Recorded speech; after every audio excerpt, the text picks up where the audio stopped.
네, 강프로입니다. 한미반도체 보겠습니다. 자, 한미반도체 일단 14일 종가는 2% 떨어져서 끝났습니다. 장중에는 약간 등락이 있었어요. 한 6% 정도 상승하는 구간이 있었는데 오늘은 전체적으로 조정을 받았습니다. 14일 기준입니다. 자, 그리고 이 조정을 받은 이유에 대해서 설명드릴 거고 주식시장이 어떻게 움직이는지, 특히나 종목군들의 움직임이 어떻게 나오는지 그 부분에 집중해서 이야기를 드리도록 하겠습니다. 한미반도체가 조정을 받았을 때 삼성전자 그리고 하이닉스 이렇게 같이 조정을 받습니다. 삼성전자 같은 경우에 2% 정도 하락해서 끝났고요. 하이닉스 같은 경우에도 2%대 하락해서 끝났습니다. 중요한 건 한 가지예요. 주식시장의 움직임입니다. 미래가치가 좋아지는 것. 근데 한국 시장은 사이클을 타요. 사이클을. 업황 자체가 좋아지는 사이클에 주가가 올라가는 건데 업황 자체가 좋아지는 것보다 가격이 먼저 올라갑니다. 여기에 집중해서 보셔야 돼요. 가격이 먼저 올라가는 것에 대해서. 자, 그러면 정말 중요한 얘기니까 잘 들으셔야 됩니다. 한미반도체가 좋아지기 위해서, 자, 미래가치가 좋아진다 그랬죠. 그리고 사이클에 대한 이야기를 드렸습니다. 그럼 그 사이클을 만들어주는 데가 있을 거 아니에요. 그게 어디예요? 미국 시장, 그리고 빅테크들. 예를 들어서 엔비디아의 실적이 좋아질 수 있는 환경, 즉 GPU가 많이 팔릴 수 있는 환경, AI가 되겠죠. 그러면 GPU가 많이 팔려야 같이 포함돼서 HBM의 수요도 늘어날 수 있고 HBM에 대한 수요가 늘어나야 하이닉스에 대한 실적이 좋아질 수 있고 하이닉스에 대한 실적이 좋아져야 한미반도체에 대한 실적까지 좋아질 수 있다. 이렇게 이해를 하는 거예요. 물론 여기서 이제 환율까지 들어가면 제가 그냥 딱 심플하게 표현해 드릴게요. 환율이 지금 올라가서 시장이 굉장히 불안하다. 이런 얘기들이 돌고 있는데 이것도 반대로 해석을 해야 돼요. 환율이 만약에 뭐 1,500원, 1,600원, 1,700원 이렇게 올라간다고 쳐볼게요. 그럼 원화 가치가 떨어지는 겁니다. 근데 여기서 뭐 외국인이 들어온다 만다 이런 것들 다 떠나서요. 한 가지만 생각하세요. 환율이 높아지면 높아질수록 시장 상승에 대한 기간이 길어집니다. 근데 만약에 환율이 이렇게 높아지는데 코스피를 포함해서 삼성전자까지, 그쵸? 지금 신고가 구간이 아니다. 그러면 지금 상승장이 아닌 거예요. 상승장이. 그러면 환율이 이렇게 높아지는 게, 즉 원화 가치가 떨어지는 게 악재가 됩니다. 근데 지금은 환율이 1,430원대까지 올라왔는데 당연히 이렇게 올라간 이유가 있죠. 그게 뭐예요? 뭐 관세 협상과 관련해서 아직까지 무언가 좀 타결이나 진전이 없다 보니까 여기서 불확실성을 불러온 결과가 이 환율의 상승으로 나오는 겁니다. 근데 환율이 높아지면 어떻게 돼요? 우리나라 수출 기반인데 수출 기업들의 실적이 좋아지잖아요. 그렇죠? 그러면 환율이 높아지면 높아질수록 더 주식시장에 좋아요. 그게 아니라 환율이 높아졌다가 다시 낮아지는 구간이 올 테니까 이 낮아지는 구간이 올 때까지 중간에 뭐 외환위기나 이런 구간이 없다면, 그리고 외환위기는 디테일하게 얘기하면 너무 길어질 수 있으니까 안 옵니다. 지금 당장에는. 그렇죠? 앞으로 뭐 어떻게 돼가지고 어떻게 될지 모르겠습니다. 근데 그건 그때 가서 생각하면 되고, 외환위기가 올 수 있는 경제 규모 사이즈가 아니다. 그리고 한국이 만약에 외환위기 수준의 상황이 오잖아요. 그러면 미국도 타격을 받아요. 그렇게 못 만든다는 거죠. 어쨌든 결론은 하나예요. 한미반도체가 좋아지는 환경, 즉 주가가 올라간다는 건 앞으로 좋아질 수 있는, 실적이 좋아질 수 있는 환경이 갖춰져 있다는 거고, 그러기 위해서는 삼성전자, 하이닉스에 대한 실적이 좋아질 수 있는, 즉 업황에 대한 개선세가 있어야 되고 그 업황을 만드는 건 미국 시장이다. 근데 이 모든 것들이 갖춰져 있습니다. 근데 조정을 받은 거, 그쵸? 단순히 한미반도체가 상대적으로 덜 올랐잖아요. 그건 하나예요. 상대적으로 가격 부담이 있었거든요. 많이 올라갔으니까 나쁘다, 그게 아니라 주봉 돌려서 볼게요. 24년도 고가 딱 찍었잖아요. 여기 6월 10일 날 고가 찍고 나서 쭉 내려와요. 쭉 내려옵니다. 근데 이렇게만 보면, 주가 측면에서만 보면 이렇게 내려오는 게 무언가 뭐 실적이 안 좋은가? 나쁜가? 악재가 있나? 이렇게 볼 것 같잖아요. 실제 그렇지 않다는 이야기를 드리는 거예요. 왜? 선반영되니까. 무슨 얘기냐면 아까 전 얘기랑 같은 이야기인데 내용이 조금 어렵습니다. 삼성전자와 하이닉스가 잘 돼야 한미반도체가 하이닉스와 직접적인 거래관계 있는 거지 삼성전자와 거래관계 없잖아요. 그거 다 알고 얘기를 드리는 거예요. 하지만 하이닉스가 좋아야 삼성전자가 좋고 삼성전자가 좋아야 하이닉스가 좋잖아요. 최근에는 HBM, 그렇죠. 여기서 AI에 대한 내용뿐만 아니라 어디까지 간다고 이야기가 나오고 있죠. 레고시 반도체까지 슈퍼사이클이 열린다는 내용까지 나오고 있죠. 지금 이런 상황이라는 거죠. 그럼 여기서 우리가 볼 수 있는 부분은 뭐겠어요? 한미반도체가 이렇게 올라가는 과정에서 삼성전자와 하이닉스가 앞에서 당겨주든 뒤에서 밀어주든 그런 상황이 나와야 되고, 여기조차도 먼저 가격이 반영되기 때문에 지금 신고가 구간에 있다는 건 한미반도체는 당연히 올라갈 수밖에 없는 환경이 나오는 거라고요. 근데 상대적으로 늦게 올라갈 수밖에 없었던 건 실적 확인 과정이 길어졌다. 왜? 23년도부터 상승 구간이 나왔을 때 한미반도체의 시세 자체가 가장 크게 나왔기 때문에 그렇다고요. 가장 크게. 그러면서 기간 조정의 기간이 길어졌지만 실제 실적이 좋아졌었던 내용 폭을 보면 한미반도체는 이미 23년도에 340억, 그 전에는 22년도에 1100억. 그럼 역성장했잖아요. 그런데도 불구하고 23년도에는 만원부터 6만원까지 올라갔고, 오히려 24년도에 실적이 훨씬 좋아졌는데도 불구하고 주가는 오르지 않았고, 25년도 이제 10월 한 중순 정도 됐는데도 주가가 오르지 않고 이제 슬슬 시작하는 그 시작 단계에 있다는 거죠. 그럼 여기서 우리가 볼 수 있는 부분이 뭐예요? 실적 확인 과정까지 가기는 시간이 필요하다. 하지만 주가가 잘 올라가는 건 실적 확인이 되기 전이다. 그렇죠? 그럼 지금은 어떤 부분이 나오는 거예요? 첫 번째 파동인 실적 확인 전이 아니라 실적 확인 이후에 나오는 2차 시세가 나오기 위한 준비 과정에 있다. 근데 여기에 대한 답이 어디 나와 있습니까? 하이닉스에 나와 있는 거예요. 하이닉스 이렇게 나와 있다고요. 그렇죠? 실적 보면 하이닉스의 실적도 23년도에는 오히려 안 좋았고 24년도에는 굉장히 좋았습니다. 근데 주가가 안 올라. 23년도에는 더 많이 올랐고, 그리고 실적 확인 과정이 지나고 나서, 그쵸? 여기 지나고 나서 주가 상승이 더 많이 나왔잖아요. 떨어지고 있을 때 여기, 떨어지고 있을 때 여기, 이런 구간에서 매매하는 게 아니라는 거예요. 제가 한미반도체 매매하는 이 구간을 보더라도 확인 과정을 다 거쳐요. 한미반도체 보세요. 떨어진다고 매매하는 게 아닙니다. 올라가는 거 확인했는데 고가 돌파 못해요. 그럼 매매 안 하는 거예요. 또 떨어지죠. 매매하는 거 아니에요. 반등 확인하고 요 구간에서 매매하는 거라고요. 그리고 또 떨어지고 반등 확인하죠. 또 매매하는 거라고요. 아직까지 보유하고 있어요. 주식시장은 이틀 안에서 돌아간다는 이야기를 드리는 겁니다. 한미반도체는 실적이 앞으로 더 좋아질 수밖에 없어요. 그리고 그런 것들을 삼성전자의 실적을 보더라도 확인해 볼 수가 있는 겁니다.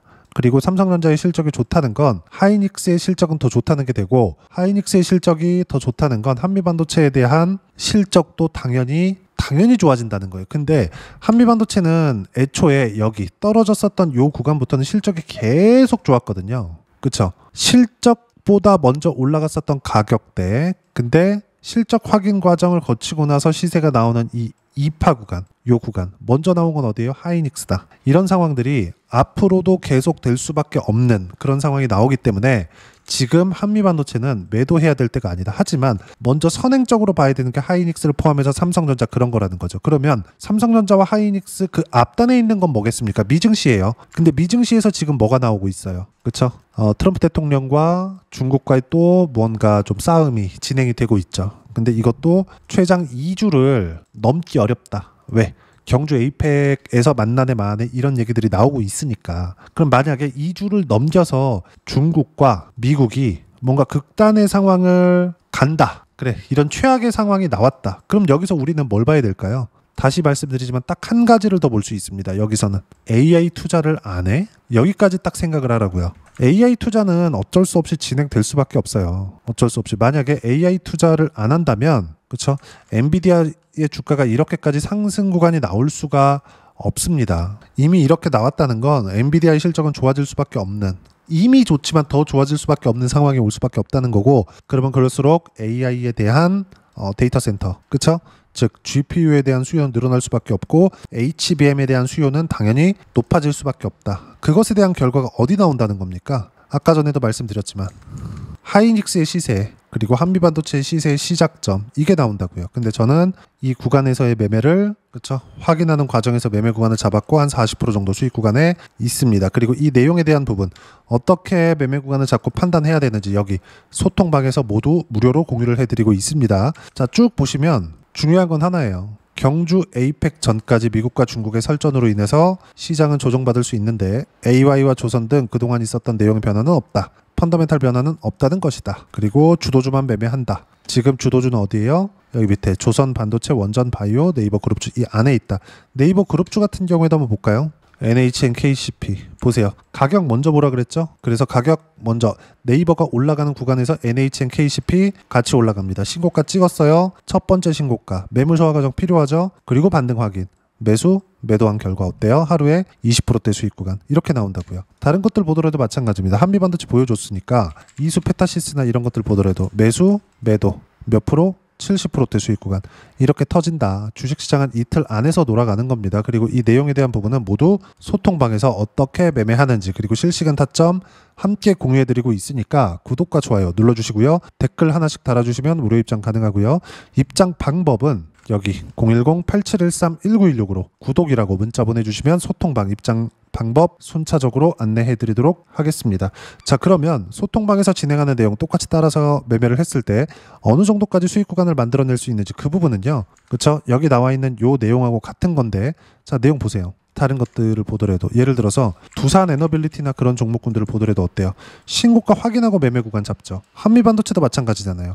신고가를 확인한다는 건 가격 확인을 한다는 거고, 여기서 한미반도체 같은 경우에는 반등 확인을 한 겁니다. 근데 반등 확인하기 전에 주도주의 시세를 확인하는 게 뭐예요? 하이닉스와 그런 거잖아요.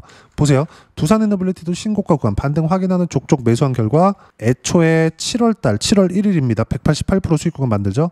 근데 또 올라. 왜? 안 빠졌거든. 그럼 여기서 한미반도체 시세를 먼저 앞서서 선행적으로 볼 수 있는 거. 하이닉스 아까 전에 보여드렸잖아요. 매수, 매도 3개월 걸렸습니다. 34% 이렇게 나온다고요. 먼저 볼 수 있는 내용을 찾아야 된다는 게 이것 때문입니다. 그리고 그러기 위해서는 무조건 주도주에 대한 파악이 필요하다. 그렇죠? 그리고 지금 에이펙 관련된 그 내용에서 트럼프 대통령이 뭐 중국에서 시진핑하고 안 만난다 이런 내용은 여기 나오는 것처럼 펀더멘탈의 변화가 있는 것이 아닙니다. AI 투자를 하다가 갑자기 중국하고 안 만나니까 AI 투자 안 해? HBM 작살났네? 이게 아닌 거예요. 팔아야 될 때가 아닌 겁니다. 한미반도체를 포함해서 관련된 반도체 기업들은 왜 신고가 구간에 있으니까. 그리고 그 내용에 대한 부분은 소통방에서 모두 무료로 진행하고 있고, 지금 주도주는 조선반도체, 원전바이오, 네이버그룹 이 안에 있습니다. 이 모든 내용들을 소통방에서 무료로 공유를 해드리고 있으니까 구독과 좋아요 눌러주시고요. 댓글 하나씩 달아주시면 무료 입장 가능하고요. 입장 방법은 여기 010-8713-1916으로 구독이라고 문자 보내주시면 소통방 입장 방법 순차적으로 안내해드리도록 하겠습니다.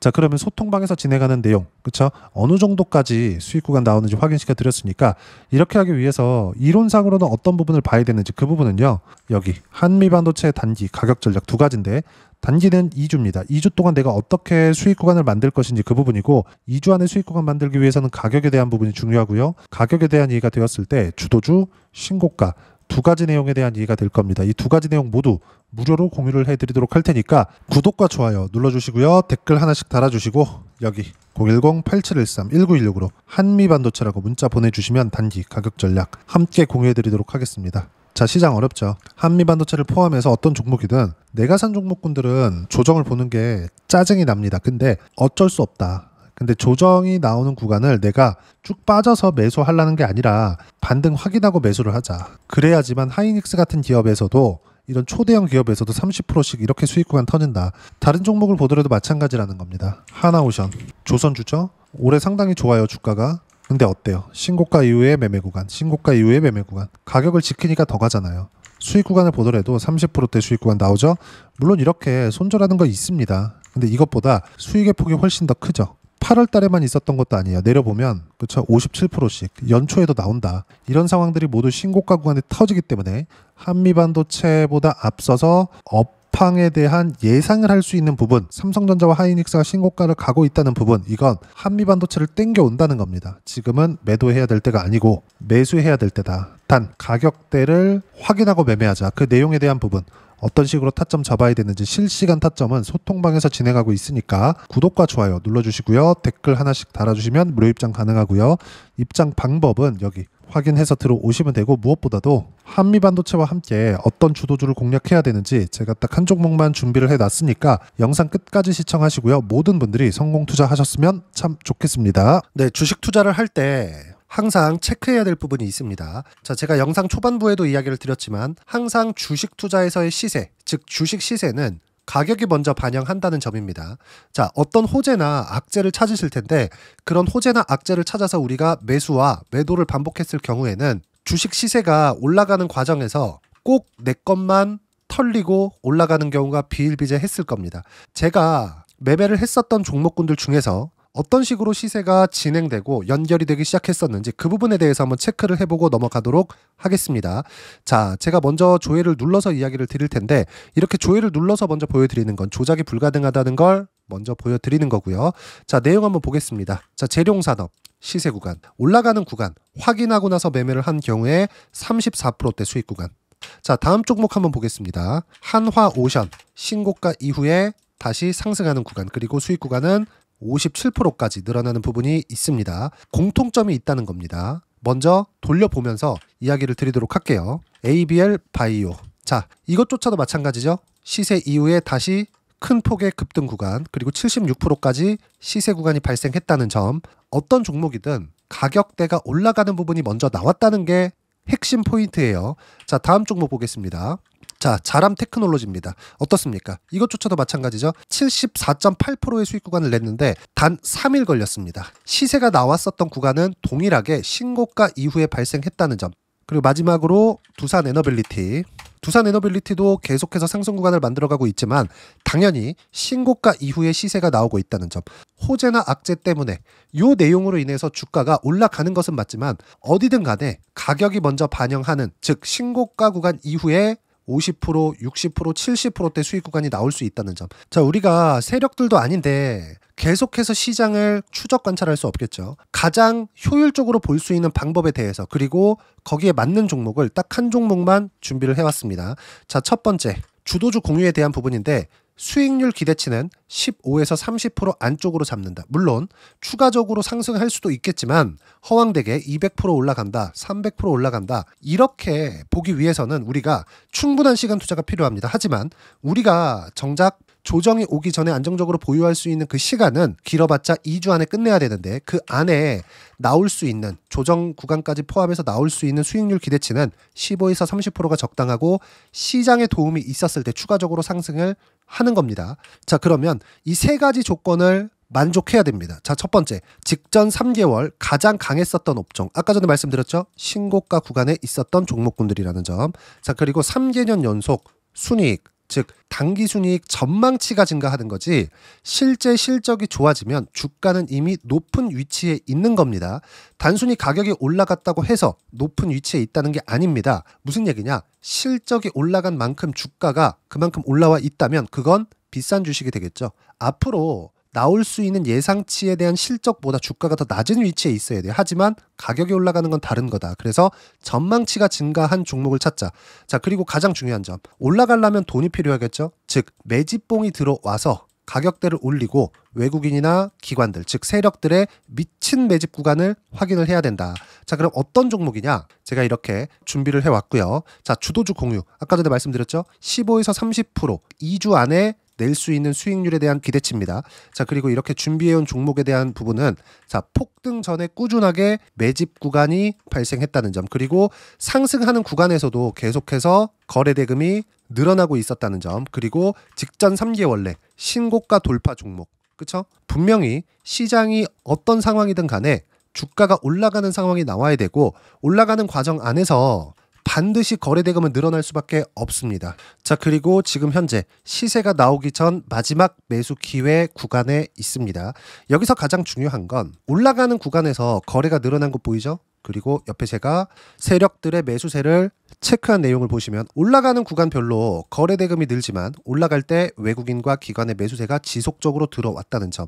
이 구간에서 제가 종목만 드릴 수도 있겠지만 어떤 식으로 타점을 잡고 매매를 해야 되는지 소통방에서 함께 진행을 하고 있고요. 소통방은 모두 무료로 진행하고 있습니다. 물론 종목만도 따로 드리겠지만 등락하는 과정에서 어떻게 타점을 잡아야 되는지 그런 부분 소통방에서 진행하고 있으니까 여기 010-8713-1916으로 주도주 라고 문자를 보내주시면 제가 강프로의 소통방도 함께 초대를 해드리면서 지금 2주 안에 15에서 30% 수익률에 기대되는 주도주를 공유해드리도록 하겠습니다. 자, 항상 어려운 주식시장이지만 제가 준비한 이 종목 받아가셔서 모든 분들이 큰 수익 내셨으면 좋겠습니다.